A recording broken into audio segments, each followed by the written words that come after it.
प्यारे बच्चों को मेरा नमस्कार। बच्चों, मैं अगला चैप्टर लेके आ गया हूँ आपके सामने। चैप्टर 6 वीडियो मैंने अपलोड कर दिया है, प्लीज गो थ्रू दैट। उसमें क्या था? Rural administration. गांव में कुछ लफड़ा हुआ, कुछ भी हुआ, या गांव का जो एडमिनिस्ट्रेशन कैसे होता है, लाइक वाइज अर्बन एडमिनिस्ट्रेशन। अब यहाँ पे चीजें कैसे मैनेज होती है उसका एक ब्रीफ लुक आप लोग के सामने आएगा थ्रू दिस चैप्टर। इस चैप्टर के माध्यम से ये वीडियो है एनसीईआरटी क्लास 6 और SST social science. Late us start straight forward. अब इसको बच्चों मैंने पढ़ रखा है, सो इम्पोर्टेंट पॉइंट को मैंने क्या किया है, हाईलाइट कर लिया है ना। हाईलाइट कर लिया है तो we will do only important point so that video छोटी रहे और आपका कुछ मिस भी ना हो। चलिए स्टार्ट करते हैं। अर्बन एडमिनिस्ट्रेशन, इस चैप्टर को स्टार्ट किया गया है विद अ स्टोरी कि बच्चे हैं, बच्चे खेल रहे हैं क्रिकेट गली में, और खेलते खेलते एक बच्चे ने बाउंसर मारा, दूसरे बच्चे ने पुल कर दिया, और बॉल जाके कहाँ लगी? पोल पे लगे हुए लाइट पे, और लाइट टूट गया। बच्चे स्ट्रीट लाइट जब टूट गया तो बच्चे घबरा गए, बोले यार अब क्या होगा, ये तो बहुत बड़ा लफड़ा हो गया, इसका हमको पैसा भरना पड़ेगा। अब सब घबरा के अब पैसा भरना पड़ेगा, कहाँ भरना पड़ेगा, कैसे, उनको कुछ पता नहीं था, बिकॉज दे वेयर चिल्ड्रेन, है ना। सब 10, 11, 12 साल के छोटे बच्चे थे। तो भाग के वो लोग कहाँ गए? यास्मीन खाला के पास गए। यास्मीन खाला को बताया कि यास्मीन खाला, हमसे स्ट्रीट लाइट टूट गया है, अब इसका पैसा अगर हमको भरना है तो कहाँ भरना है। तो यास्मीन खाला ने फिर बहुत सारी इंफॉर्मेशन उनको, कॉर्पोरेशन या उसका कैसे मेंटेनेंस होता है स्ट्रीट का, स्ट्रीट लाइट का, गार्बेज का, वो उनको उन्होंने ब्रीफ दिया। अब ये जो ब्रीफ है, जो उसमें इंपॉर्टेंट पॉइंट्स है, that is I am going to explain you and this will be important for you. So let us start our chapter. चलिए, अब लोग कहाँ पहुंचे? खाला के पास। यास्मीन खाला बगल में ही रहती थी, है ना। तो यास्मीन खाला लाभ, उन्होंने बोला, जब बच्चों ने बोला कि अब इसका पैसा हमको कहाँ भरना है, किसके पास जाना है, तो यास्मीन खाला हंसने लगी, है ना। हंस के बोली कि you can, there is no one person that you can pay the money to. ऐसा कोई आदमी नहीं जिसको जाके आप पैसा दे दो और आपको छुटकारा मिल जाए, है ना। ऐसा कोई पर्सन नहीं है। There is a big organisation called municipal corporation, है ना। उन्होंने बोला कि म्युनिसिपल ऑर्गेनाइजेशन कॉर्पोरेशन करके बड़ा ऑर्गेनाइजेशन है, that takes care of street light, garbage collection, water supply, keeping the streets and market clean. चलो अब मैं ये पॉइंट आप लोग के लिए लिख रहा हूँ। Municipal corporation, municipal corporation, municipal corporation works. बताया इन्होंने क्या काम है इसका? इसका काम है take care of street lights, street lights, street light के बाद garbage collection,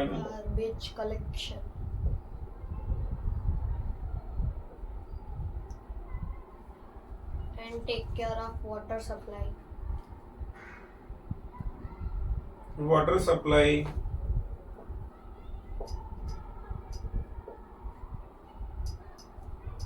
and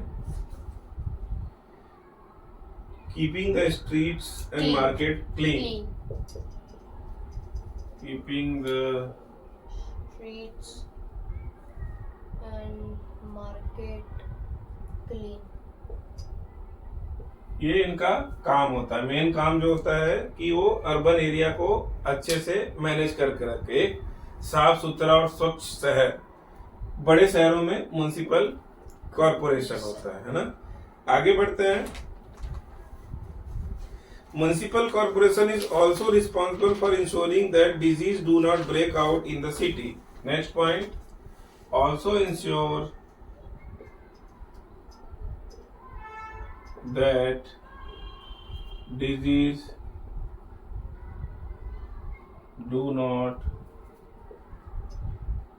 break out in the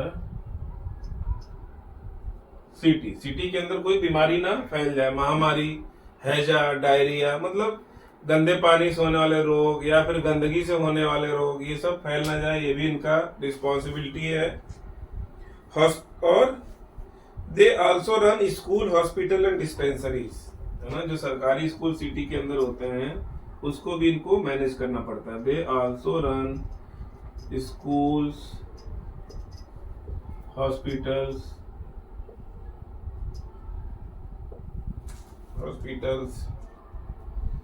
and dispensaries.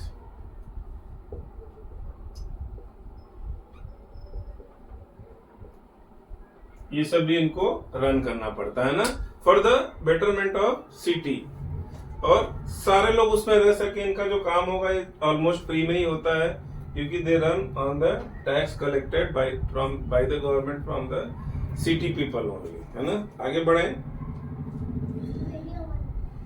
Our city, Pune, is a big city, so here it is called municipal corporation. In smaller town, it is called municipal council. चलिए, next point बड़ा important आया है, ये आप लोग को लिख लेना है बच्चों और याद कर लेना है ना। आपसे पूछेगा what is the work of municipal corporation, ये पूरा आपको लिखना है ना। अगर आपसे पूछेगा what is work of municipal corporation, तो इतना लिखना, अच्छे से याद कर लोगे तो रटने की जरूरत नहीं है, खाली आपको पता हो ये काम क्या करता है, जो मैंने आप लोग को अच्छे से एक्सप्लेन कर दिया है। चलिए देखते हैं। म्युनिसिपल कॉर्पोरेशन को बड़े सिटी में म्युनिसिपल कॉर्पोरेशन कहते हैं ना, इसको इन बिग सिटी, है ना। और दूसरा होता है म्युनिसिपल काउंसिल,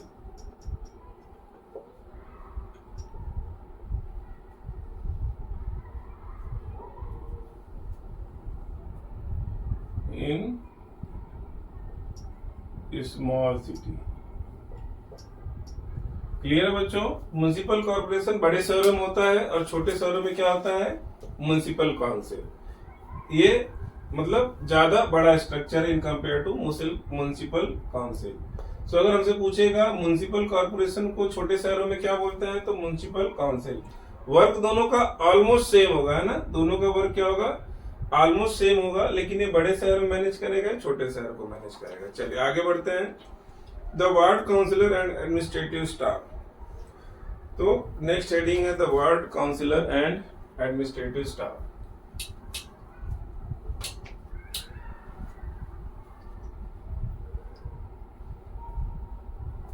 द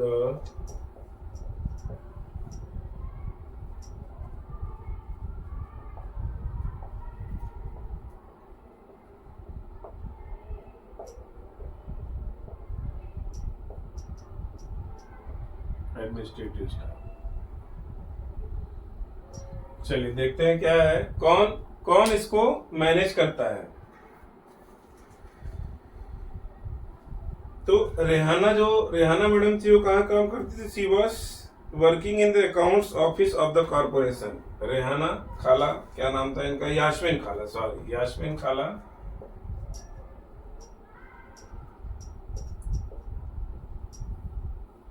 कहाँ काम करती थी, अकाउंट्स डिपार्टमेंट, है ना, अकाउंट्स ऑफिस, वहां पे ये काम करती थी of the corporation.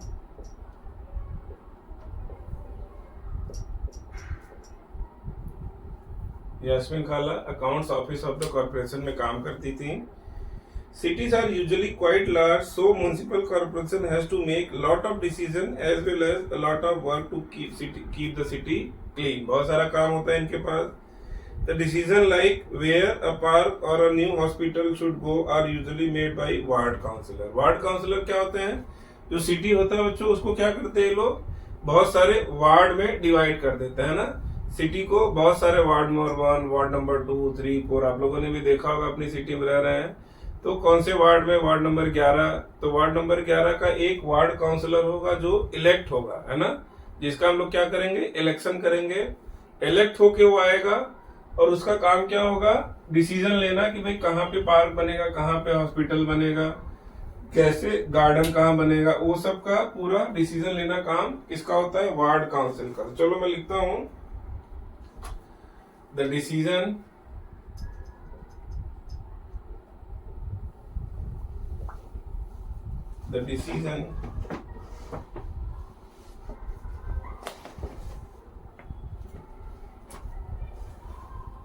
the decision like where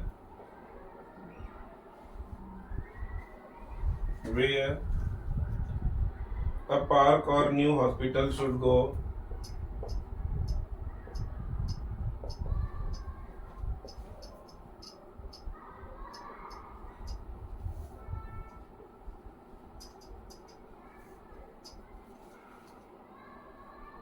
are usually made by ward councillor.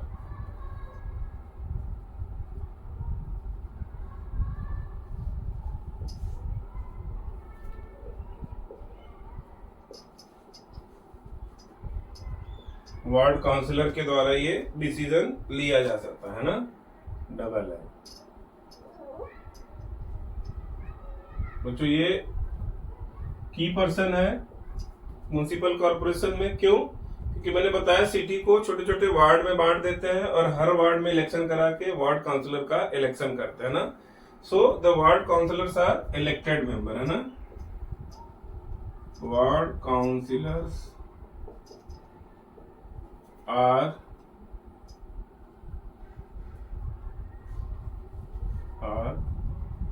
elected member, है ना। ये लोग इलेक्टेड मेंबर होते हैं। The city is divided into different ward and ward councillors get elected. वही बात है।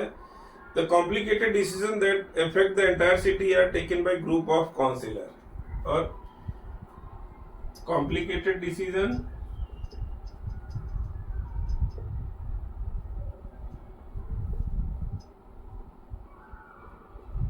taken by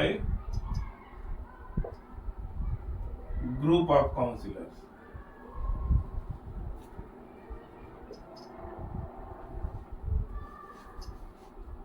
group of councillors जो है कॉम्प्लिकेटेड डिसीजन सिटी के बारे में कुछ है तो ये लोग लेंगे, है ना। क्लियर है? आगे बढ़ते हैं।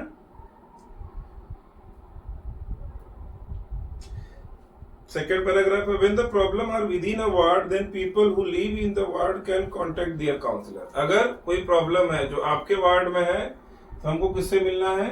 वार्ड काउंसलर से मिलना है। अगर वार्ड में प्रॉब्लम है तो हमको किससे मिलना है? वार्ड काउंसलर से मिलना है। थर्ड पैराग्राफ है, while the council committee and councillor decide on the issue, the commissioner and administrative staff implement this। चलिए नेक्स्ट पॉइंट आ गया हमारा इम्पोर्टेंट, मैं इसको रब कर रहा हूं, आप लोग प्लीज इसको लिखिए और इसको याद कर लीजिए, है ना। मैंने आपको इम्पोर्टेंट पॉइंट जो है ना एकदम क्रक्स पॉइंट है चैप्टर का, ये डायरेक्ट आपको एग्जाम में पेपर में आपको देखने को मिलेगा। चलिए मैं लिख रहा हूं,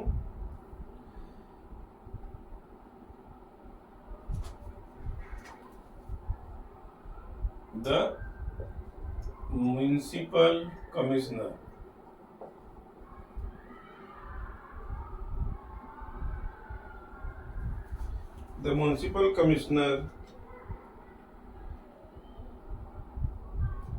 and administrative staff, the municipal commissioner and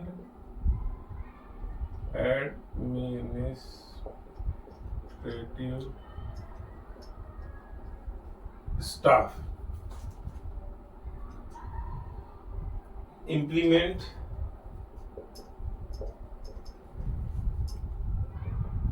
the decision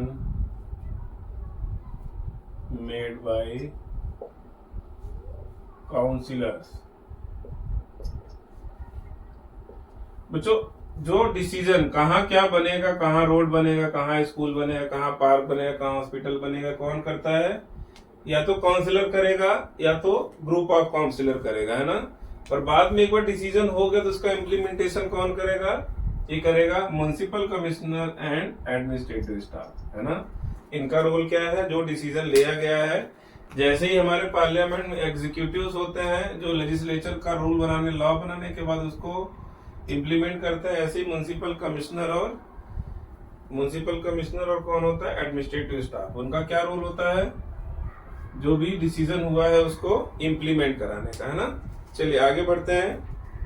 फिर all of the ward councillor meet and they make budget and money is spent according to this. सारे वार्ड काउंसलर क्या होते हैं? मिलते हैं फिर बजट बनाते हैं। बजट बनाने के बाद डिसाइड होता है कि भाई किस चीज के लिए कितना पैसा खर्च होगा, और वो डिसीजन हो जाने के बाद पैसा अकॉर्डिंगली खर्च होता है। ठीक है, चलिए देखते हैं आगे। The ward councillor try and ensure that particular demand of their ward are placed before the entire council. These decisions are then implemented by administrative staff. तो वार्ड काउंसलर क्या है? They are elected member. तो जो भी demand या फिर जो भी लोगों का रिक्वायरमेंट होगा उनके वार्ड का वो काउंसिल के सामने रखेंगे और उसके बाद उसका डिसीजन होता है। चलिए आगे बढ़ते हैं हम लोग। The work in the city is divided into different department. ये पेज नंबर है 60 का 3rd paragraph. The work in the city is divided into different departments. So there is water department, garbage collection department, a department to look after garden, and other to look after road. मतलब सब चीज का अलग अलग department बना है। Road वाला, garden वाला, हॉस्पिटल वाला, क्लीनिंग वाला, और हर डिपार्टमेंट अपना अपना काम देखता है। जिसको किसी को पानी पहुंचाना है पूरी सिटी में क्लीन वाटर ड्रिंकिंग के लिए, तो वाटर डिपार्टमेंट है, तो उसका काम सिर्फ यही रहेगा कि जो वाटर स्टोरेज का एरिया उसको अच्छे से साफ करो। जो उनको एरिया दे रखा है यहाँ तक पानी पहुंचाना, तो वो उसको प्रॉपर पानी पहुंचाएंगे। कोई कंप्लेन आएगा तो उसको वो लोग अटेंड करेंगे, है ना। फिर एक स्टोरी उन्होंने बताया कि गंगाबाई थी। तो गंगाबाई का क्या स्टोरी था इसमें कि उनके एक एरिया था, वहां पे जो गार्बेज था वो बहुत दिनों से साफ सफाई नहीं हो रही थी। तो उन्होंने फिर उसमें गंगाबाई थी उसमें काम करती थी, उनको सब लोगों ने कांटेक्ट किया। तो गंगाबाई ने बोला कि हम लोग ऐसे नहीं मानेंगे, वी विल प्रोटेस्ट। तो गंगाबाई का क्या किया उन्होंने, वो गई अपने वार्ड काउंसिल जो वहां का इलेक्टेड वार्ड काउंसिल था उसके पास गई, थोड़ी औरतों को लेके 2 4 10, और वहां जाके नारे करने लगे, है ना। वार्ड काउंसिलर हाय हाय, वार्ड काउंसिलर हाय हाय। अब वार्ड काउंसिलर टेंशन में आके बाहर आया, बोला भाई गंगा बहन क्या प्रॉब्लम है आपको, बताइए। तो गंगा बहन ने बोला कि ये जो हमारे एरिया में गंदगी है और जो कूड़े कचरे ऐसे इकट्ठा है, हमारे बच्चे बीमार पड़ रहे हैं, चूहे कुत्ते सब इधर उधर गंदगी फैला रहे हैं और ये वी आर ऑन डेंजर। तो फिर वार्ड काउंसिलर ने बोला ठीक है, हम लोग जाएंगे म्युनिसिपल कॉर्पोरेशन या म्युनिसिपल कमिश्नर, है ना, उसके पास जाएंगे और हमारा कंप्लेन, बिकॉज एडमिनिस्ट्रेशन का काम उनका है। तो फिर सब लोग इकट्ठा हुए, उन्होंने बोला ठीक है, हम अपने जो क्लीनिंग इंजीनियर है वहाँ के एरिया के इंजीनियर उनको भी लेके जाएंगे। तो सब लोग इकट्ठा हुए और अगले दिन मॉर्निंग में, लेकिन उससे पहले क्या किया था इन्होंने, जो काउंसलर थे उन्होंने बोला कि ठीक है आप लोग एक एप्लीकेशन लिखो और ज्यादा से ज्यादा लोगों को साइन करा लो। खड़का क्या है? तो फिर इन्होंने क्या किया, जो गंगाबाई थे उन्होंने एप्लीकेशन लिया, बच्चे घर घर जाके उस पिटीशन को साइन कराया, और नेक्स्ट मॉर्निंग कौन कौन गया, वार्ड काउंसलर, गंगाबाई, बहुत सारी औरतें और इंजीनियर, ये लोग मिलके कहाँ गए, म्युनिसिपल कमिश्नर के पास। उनको जाके अपना पिटीशन दिया कि भाई ये एरिया का ये प्रॉब्लम है कि बहुत दिन से यहाँ का कूड़ा हटा नहीं है। तो फिर कमिश्नर महोदय ने बोला कि मैडम और सर, हमारे पास ट्रक्स की कमी है, इस वजह से हम आपके यहाँ से कूड़ा नहीं हटा पा रहे हैं। तो उस बात पे गंगाबाई को बहुत गुस्सा है, बोले ठीक है, आपके पास जो रिच एरिया वहां के लिए तो बहुत सारी ट्रकें हैं, लेकिन जो हमारा एरिया जो गरीब एरिया वहां के लिए आपके पास ट्रक नहीं है, इसीलिए क्या हम टैक्स देते हैं। तो म्युनिसिपल कमिश्नर के पास उस टाइम पे कोई जवाब नहीं था।